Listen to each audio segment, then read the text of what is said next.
Welcome to Midwest Hunting and Outdoors. In this episode, we're going to talk about the Cuddeback 2025 firmware update. Stay tuned. Hi, this is Tim and Joel. Welcome to Midwest Hunting and Outdoors by Two Dumbasses, A podcast about the outdoors, hunting, and being a steward of the land.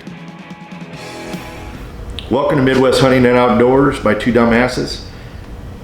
In this episode, I'm going to take you through the 2025 updates on firmware and just a couple little watch outs. And we're going to be updating both G, J, and K series camera, as well as the L2A series camera. And with that, I would tell you, hey, in this firmware, this is the last firmware that you're going to have to do. So let me take you along and show you how this is done. This is a J series camera. Cuddeback just announced that this is the last year we'll have to do firmware updates. After this, all updates will be done automatically via the network for cellular cameras. That stated, I thought I'd take you through and illustrate what it takes to do this, and also a couple of the bugs to do this firmware update.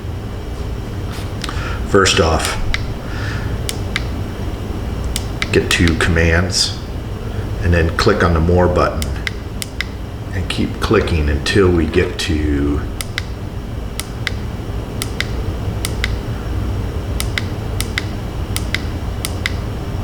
so the model's a J camera, firmware versions 9.1. That's just because I just updated it, but to update it you'd get to the load firmware.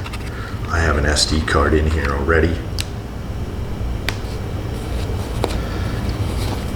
And I want to illustrate, if you follow the instructions on Cuddeback's camera camp system, they tell you to put both versions of the firmware, both for the L series cameras and then for the JK and G cameras on the same disc. And if you go to do that, here's what's going to happen.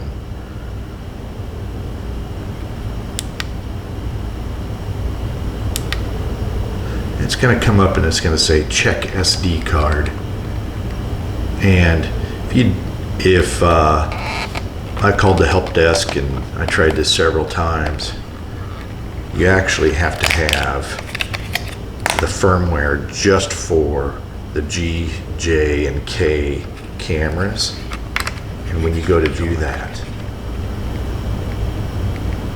now what we'll do is we'll put in the disc with just the firmware for the G, J, and K cameras.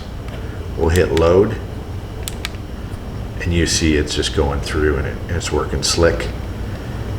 The next thing you have to do is just wait for the clock to come up, and for these G, J, and K cameras, the clock will come up.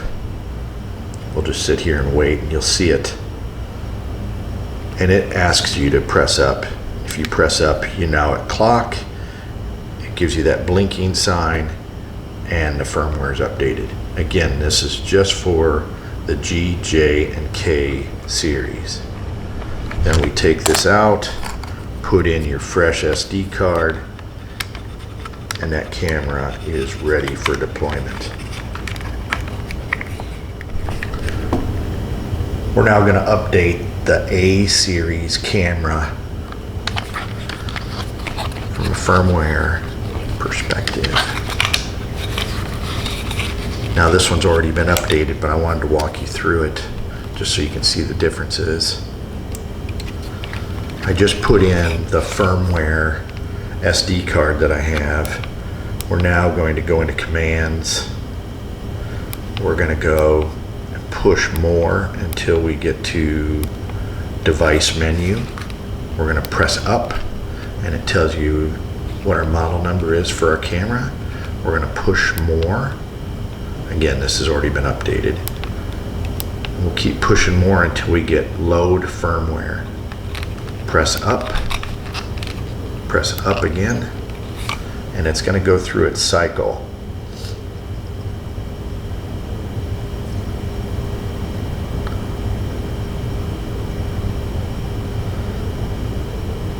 You have to wait until it gets to the clock.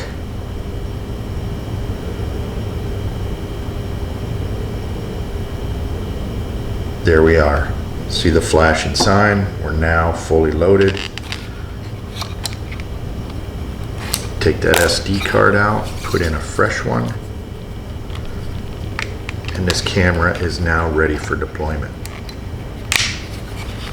Now I want to tell you something that happened to me is on my first one I got a little impatient and I took the SD card out before the firmware got to the clock setting. It came to welcome, and I took the SD card out and it would no longer illustrate the whole menu.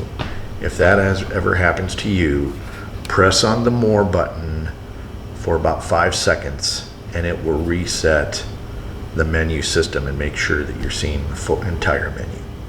Hey, thanks for tuning in to Midwest Hunting and Outdoors. Sure appreciate your viewership. If you like what we're doing and they find it helpful, we sure appreciate a like. It helps us a great deal. And if you really like it, we got a lot of great content. Subscribe, that really helps us out. Until next time, be safe, have fun, and get outdoors. Desperado, sitting in a old Monte Carlo, a man whose heart is hollow.